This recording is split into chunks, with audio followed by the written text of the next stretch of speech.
এক সময়ের কথা, ফ্লেভারভিল নামের একটি ছোট্ট রঙিন শহরে রাজ নামের এক তরুণ শেফ বাস করত। রাজ বাকি শেফদের থেকে আলাদা ছিল। সে নতুন নতুন স্বাদ নিয়ে পরীক্ষা নিরীক্ষা করতে পছন্দ করত। তার স্বপ্ন ছিল এমন একটি অভিনব পদ বানানো যা তাকে বিখ্যাত করে তুলবে আর যিনি সবার মুখে আনন্দ নিয়ে আসবে। আরে, নতুন মশলাগুলোকে তো একসাথে মেশানো উচিত, তাই না? খেতে না পারলেও বানাতে জানতে হবে। আরে রে, এটা কি? এটা তুই কি বানাচ্ছিস? এতগুলো মশলা একসঙ্গে কে মেশায়? মা, তুমি এখানে এসো, এসো, বসবে, এসো। না রে বাবা, না, আমি আসবো না। জানি না তুই কি বানাচ্ছিস। আরে রে, কি বলছো তুমি? আমাকে নিয়ে সন্দেহ করছো তো? দেখো কিরকম সুস্বাদু একটা ব্রেকফাস্ট বানাচ্ছি আমি। না বাবা, না, আমি খাবো না এত স্পাইসি খাবার। তার থেকে বেশি আমি চলেই যাই। তুই নিজের পরীক্ষা চালু রাখ। রাজ নিজের পরিবারের একটা ছোট্ট রেস্টুরেন্ট দ্য টেস্টি স্পুনে কাজ করত। তার মা বছরের পর বছর ওখানে ঐতিহ্যবাহী খাবার রান্না করত, যা লোকেরা খুব পছন্দ করত। কিন্তু রাজ চাইতো যে মেনুতে কিছু নতুন আর রোমাঞ্চকর যোগ করার কথা। একদিন দুপুরের রোদে সে রান্নাঘরে বসে চারদিকে রঙিন মশলা আর টাটকা জিনিস ছড়িয়ে ছিটিয়ে ভাবতে লাগলো যে এমন কি স্পেশাল বানানো যায়। সেই সময় তার সব থেকে বেস্ট ফ্রেন্ড মায়া দৌড়ে রেস্টুরেন্টে আসে। আরে রাজ, এটা কি? এই মশলাগুলোকে এইভাবে কেন দেখছিস? তাকিয়ে নেই, আমি ভাবছি। আমি বুঝতে পারছি না যে কি করব। কি? তুই বুঝতে পারছিস না কি করবি? রাজের উত্তর শুনে মায়া হো হো করে হাসতে থাকে আর রাজ রেগে যায়। ওহো, বেশ অদ্ভুত তো তুমি। আমি মরছি আমার ঝামেলায় আর তুমি এখানে পাগলের মতন হ্যাঁ হ্যাঁ করে হেসে যাচ্ছ। এর চেয়ে ভালো তুমি আমাকে সাহায্য করতে পারো তো।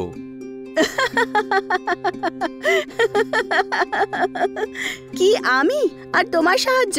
কেন ভাই? রোজ তো এত নাটক করিস যে আমি এইটা করছি ওটা করছি, আমাকে অস্থির করিস না। তুই খাবার ব্যাপারে কি জানিস? ফালানা ঢিমকানা। এখন কি হলো? আমাদের শহরের হবু মাস্টার শেফ আমার কাছে সাহায্য চাইছে। আমি স্বপ্ন তো দেখছি না।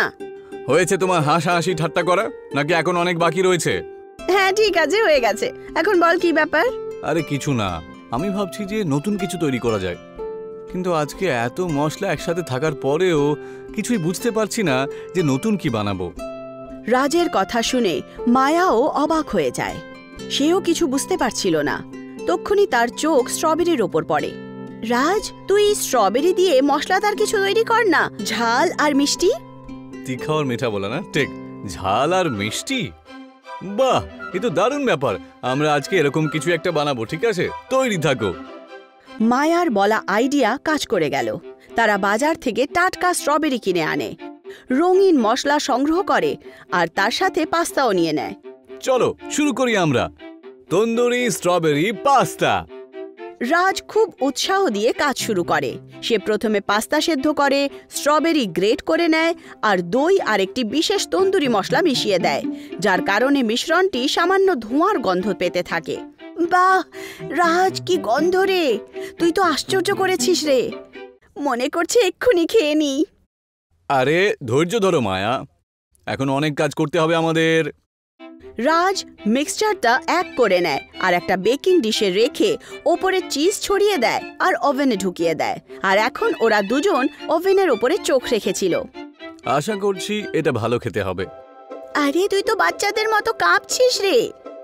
চিন্তা করিস না, তোমার তন্দুরি স্ট্রবেরি পাস্তা খুবই শানদার হবে। মায়ার কথায় রাজ কিছুটা শান্ত হয়। অবশেষে ওভেনের ঘন্টা বেজে ওঠে। তারা ডিশটা বার করে আর একটা ঝাল মিষ্টি গন্ধ রান্নাঘরে ছড়িয়ে যায়। স্ট্রবেরি চকচক করছিল এবং চিজ সুস্বাদুভাবে গলে গেছিল। হায়, কি দুর্দান্ত দেখাচ্ছে রে! চল খেয়ে দেখি। রাজ আর মায়া উৎসাহের সাথে প্রতিটা কামড় খায় আর অবাক হয়ে যায়। এটা তো দুর্দান্ত! রাজ, মেনে গেলাম তোকে। তুই তো সত্যিই শহরের মাস্টার শেফ। ধন্যবাদ মায়া। এখন এভাবে বসে থাকিস না, আমাদের আশা কাস্টমারদেরকে খাওয়ানো উচিত। দেখি সেটা খেয়ে সবাই পাগল হয়ে যাবে। হ্যাঁ, আমরা এরকম কিছু একটা করব। মায়ার কথা অনুযায়ী রাজ রেস্টুরেন্টে বিশেষ মেনুতে যোগ করে দেয় তন্দুরি স্ট্রবেরি পাস্তা। ও একটু নার্ভাসও ছিল যে লোকেরা এই অদ্ভুত না মনে করে। সন্ধ্যা হওয়া মাত্রই রেস্টুরেন্টের বাইরে লোকজন জড়ো হতে শুরু করে। রাজ, চল নিজের প্রদর্শন কর। হ্যাঁ। রাজ সবার প্রথমে একজন পরিবারকে নিজের স্পেশাল ডিশ পরিবেশন করে। প্রথমে তো তারা দ্বিধা করছিল, কিন্তু যেই মাত্র তারা প্রথম গ্রাস খায় তাদের চেহারা উজ্জ্বল হয়ে যায়। বাহ, এ তো বেশ দারুণ খেতে। কে বানাইছে এটা? আগে আমি এটা নিজের হাতে বানালাম। বাহ দাদা, বাহ, তুমি তো সত্যি কামাল করে দিয়েছো। এই ডিশটা দেখছি সত্যি দুর্দান্ত, একদম দুর্দান্ত। গ্রাহকের কাছ থেকে প্রাপ্ত প্রশংসা রাজ প্রচণ্ড উৎসাহিত হয়, আর অল্প সময়ের মধ্যেই এই বিশেষ ডিশ শহরে বিখ্যাত হয়ে ওঠে। দূর দূরান্ত থেকে মানুষ এটা খেতে আসে। মিষ্টি, স্ট্রবেরি, মশলা আর চিজের সংমিশ্রণ লোকেদের খুব ভালো লাগে, আর রাজের স্বপ্ন আস্তে আস্তে সত্যি বলে মনে হচ্ছিল। তবে সাফল্যের সাথে অনেক চ্যালেঞ্জও আছে। এত চাহিদার মাঝে একদিন স্ট্রবেরি ফুরিয়ে যায়। রেস্টুরেন্টে শুনশান নীরবতা। হ্যাঁ ঈশ্বর, এসব কি হচ্ছে এখন? আমার তন্দুরি স্ট্রবেরি পাস্তার চাহিদা এত বেড়ে গেছে যে তার উপর আজকেই বাজারে সমস্ত স্ট্রবেরি শেষ হয়ে গেল। এরকম আবার হয় নাকি? এখন আমি কি করি? শান্ত হ রাজ, দেখ বাজারে যাওয়ার পথে ব্রিজ পড়ে গেছে, তাই আজ এখানে স্ট্রবেরি পৌঁছায়নি। তবে এটা শুধু আজকেই হয়েছে, রোজ এরকম ধরেই না হবে। আরে সে যেই হোক না মায়া, গ্রাহক তো এটা বুঝবে না। আমি ওনাদের কি উত্তর দেব? বেচারা রাজ এই আকস্মিক সমস্যার কারণে খুব বিরক্ত হয়েছিল। তখন মায়া প্রস্তাব দেয়, রাজ, আমরা পাশের বাড়ির পটেল কাকুর কাছে যাই। কয়েক বছর ধরে উনি নাতি নাতনিদের জন্য বিভিন্ন ফলের চাষ করছেন, এমনকি স্ট্রবেরিরও। যদি আমরা তাকে জিজ্ঞাসা করি, হয়তো উনি আমাদের আজ সাহায্য করবেন।